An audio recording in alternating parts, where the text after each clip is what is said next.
All right, we'll go ahead and get rolling. So, I want to introduce you guys to a small Hello World program, right? So we can start with that. Then I'm going to talk about when a program is created, how does the JRE, which is the Java Runtime Environment, how does it process it? Right? This is the last bit of theory that you need to comprehend. And then after that, we're going to get into some instructions for setting up the compiler on your computers. And the compiler we're going to use is Eclipse. Because I think most of you said you were working at home as well, in addition to the lab perhaps. So it's good to do the installation. I'll walk you through it, and then I'll also like to cover Eclipse introduction, meaning how to create a project and create your program that I'm going to show you in the beginning. If we can get through most of that, then I think we're doing pretty good for today. So,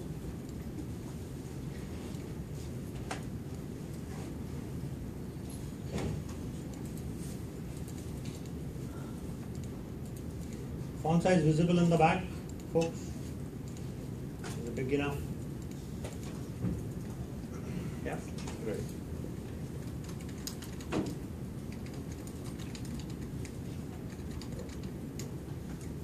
So normally, when you write a program,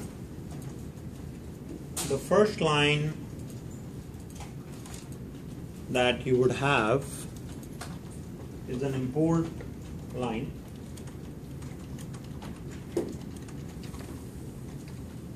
Which might say java.line.stop. So this is the Java language library. This is not, this import statement when you want to use java.lang is optional in most programs. You don't need to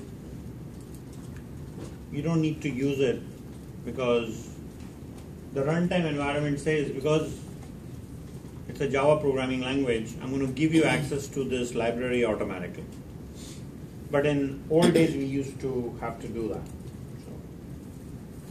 So this import is automatically included, but it doesn't hurt if you add it in your code. It's not required, but it's nice if you do. The idea here is import statement means I've got some library somewhere that I want to include in my code. You probably remember the linking process I covered last week, right? If you don't, there is a video, you should go back and review it. You should know that on your fingertips for interview purposes. If you ever go out and apply for a programmer's job, they'll ask you those questions.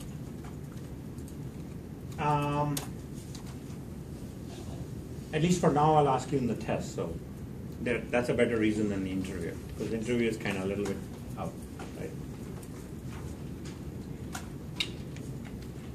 So then I start my first program, and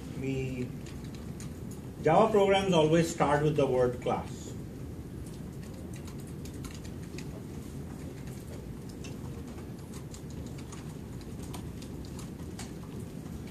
The word class refers to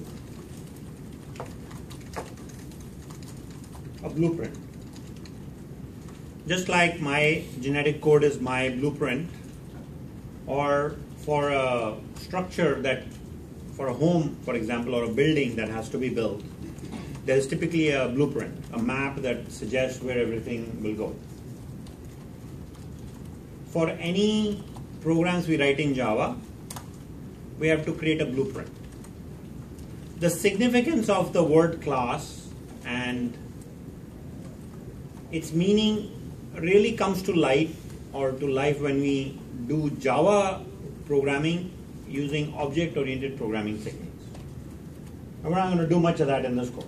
We're going to treat Java as a structured programming language, so the concept of class will really come to light maybe by the end of the quarter. We'll touch a little bit on writing classes and creating objects.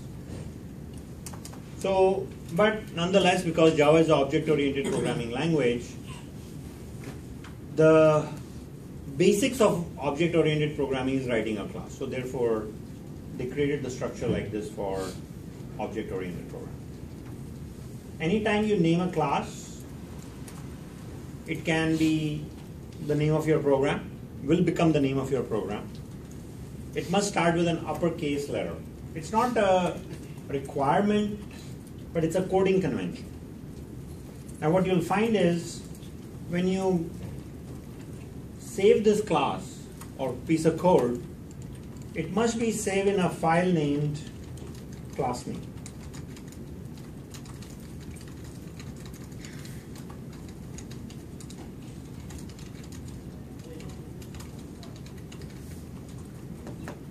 Okay? So, name of the class and name of the file should be exactly the same. If it's different, we will have problems in running our program.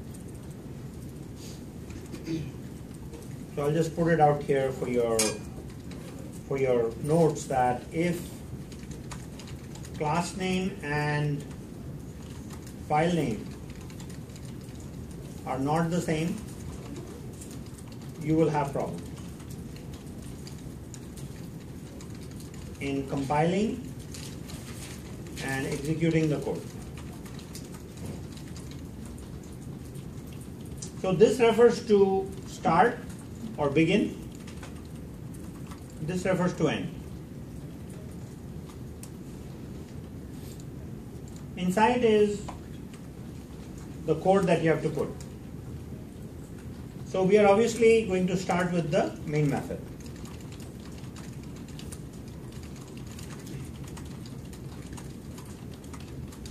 And I'll explain all this code that I'm writing. I think you should just get used to writing all this by hand. Okay?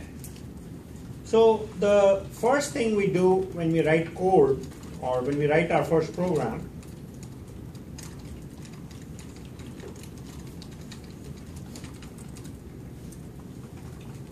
this refers to you write main method.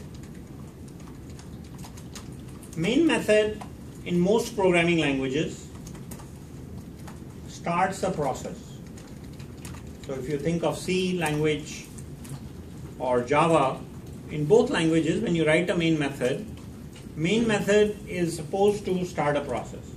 It sends a message to the operating system that it should allocate resources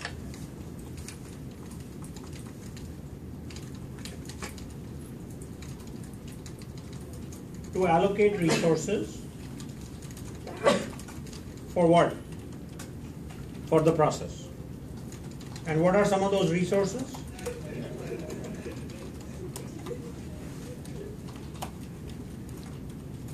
Guys, I have a class in progress. Keep it low if you're going to stay here or move. Please. So, what are some of the resources for the process that need to be allocated? Registers, memory, CPU, etc. Whatever makes a process context. Right? Whatever makes a process context.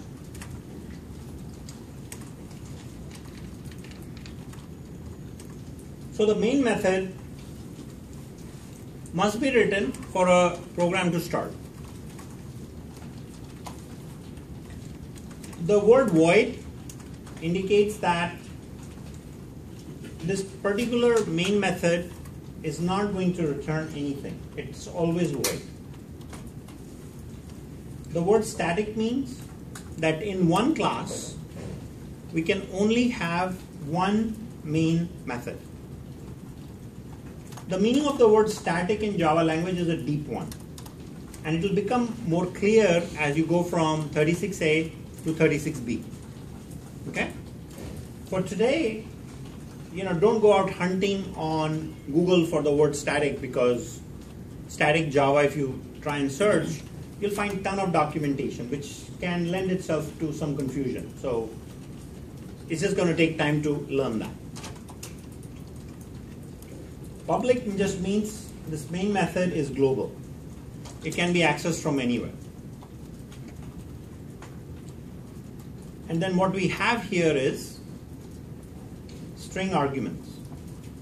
This is typically anytime you write a method in any programming language, you have these brackets in which you can provide input to a method. So there is string arguments. This video is already being shot, so you'll have this online, okay? Just so you know. String args is basically a bunch of strings that can be passed to the main method. I'll show you how to use that as we start progressing through Java coding. And then you have the start of the method and you have the end of the method. Now we want this method to do something for us. So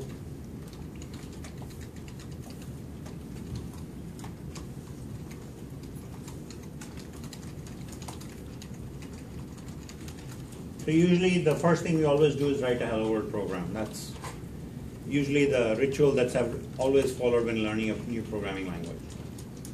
So we just have one statement in this program, and we are saying system.out.println. This is a method that's already defined in this library, java.lang. I think I'm using the word method a lot, so I should explain what a method is. Method is a subprogram that is defined for reuse. It has a set of instructions for some purpose. So like the println method's purpose is what? To print something, right? So anytime you have a purpose for a set of instructions, you take a set of instructions and you give it a name, and that becomes a subprogram. And a subprogram can take input. It usually can take input and also provides output. So more on methods in like a couple of weeks. Okay.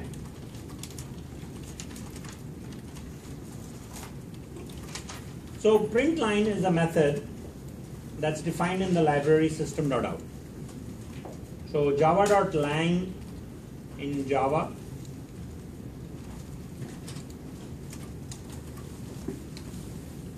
when we talk about java.lang, we have lang is the package name. Package is like anytime you have a box and you put things in a box, right? So if I take the things are classes in Java and the box is the package. So this is the package name is just for, it's set up for organizing classes. And then when we talk about the class itself,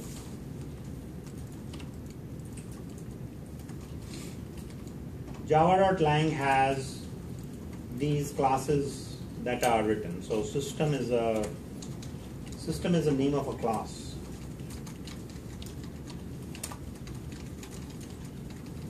System is name of a class inside java.lang package.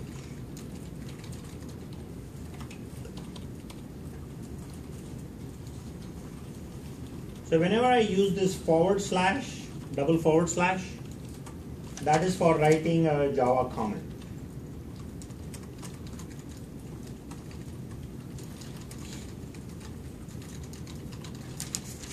So then what the compiler does, right? Anything that's in front of a /, it's a single line comment.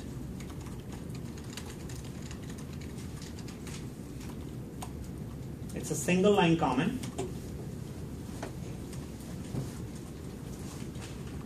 And the compiler pretty much ignores that. It does not convert that into the binary version.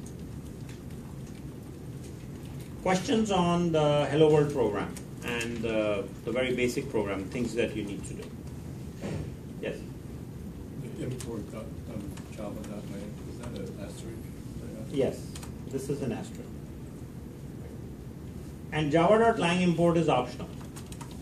It's always included in every program. So when you see me writing programs using Eclipse, you'll see actually I'm not importing Java.lang. I could, but it's like an extra leg under the bed. It's not required. Okay? So, any other questions on the basic things? Okay. So let me get to the next item, which is GRE program processing.